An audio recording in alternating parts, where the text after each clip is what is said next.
Health mix கஞ்சி recipe தான் இன்றைக்கி சிம்பிள் அண்ட் டேஸ்டியாக வீட்டிலேயே எப்படி பண்ணுறதுன்னு பார்க்க போகிறோம். இது குயிக்காக ரெடி பண்ணிடலாம். டேஸ்ட்டு சூப்பராக இருக்கும். டீ காஃபி அவாய்ட் பண்ணிவிட்டு இதை ரெகுலராக எடுத்துக்கலாம். நல்லா ஹெல்த்தியாக இருக்கும். டேஸ்ட்டும் சூப்பராக இருக்கும். கிட்ஸ்க்குமே ரெகுலராக கொடுக்கலாம். நல்லா இம்யூனிட்டி லெவலை பூஸ்ட் பண்ணும். ஹெல்த்தியாக இருப்பாங்க.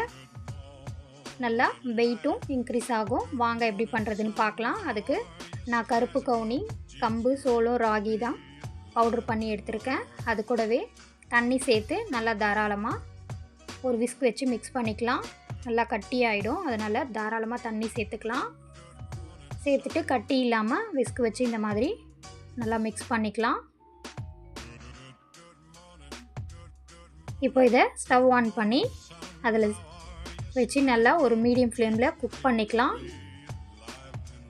ஸ்டவ் ஆன் பண்ணதுக்கப்புறம் கைவிடாமல் மிக்ஸ் பண்ணிகிட்டே இருக்கணும். அப்போ தான் கட்டிப்படாமல் இருக்கும். இல்லைன்னா ஈவனாக குக் ஆகி வராது. இதுக்கு தண்ணி நல்லா தாராளமாகவே தேவைப்படுங்க. நீங்கள் குக் பண்ணும்போது கூட தேவைப்பட்டால் சேர்த்துக்கலாம். பாருங்கள், இப்போ நல்லா குக் ஆகுது. மீடியம் ஃப்ளேமில் வச்சு மிக்ஸ் பண்ணிகிட்டே இருங்க கைவிடாமல் ஒரு 5 மினிட்ஸு. அதுக்கப்புறமா கஞ்சி நல்லா குக்காகி வந்ததுக்கப்புறமா நம்ம இதுக்கு தேவையான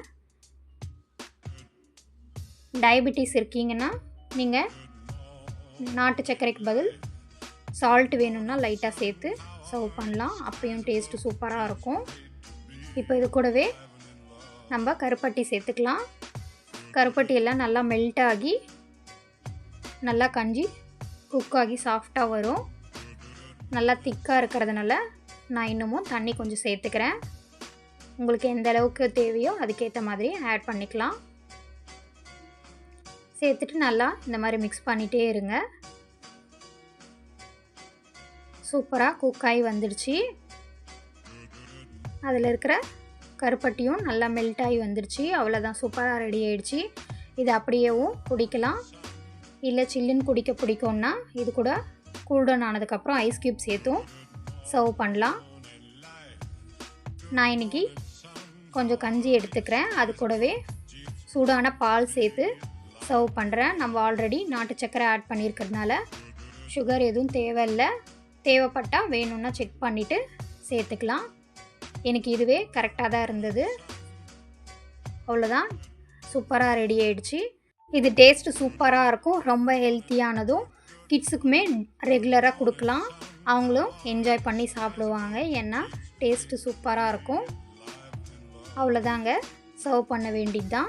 நீங்களும் மிஸ் பண்ணாமல் வீடியோ சேவ் பண்ணி வச்சுட்டு ட்ரை பண்ணி என்ஜாய் பண்ணுங்கள். எப்படி இருக்குன்னு கமெண்ட் பண்ணுங்கள். வீடியோ பிடிச்சிருந்தா லைக் பண்ணிக்கோங்க. இந்த மாதிரி சிம்பிளான ரெசிபீஸ்க்கு நம்மளோட பேஜை சப்ஸ்கிரைப் பண்ணி வச்சுக்கோங்க ஃப்ரெண்ட்ஸ். பாய்.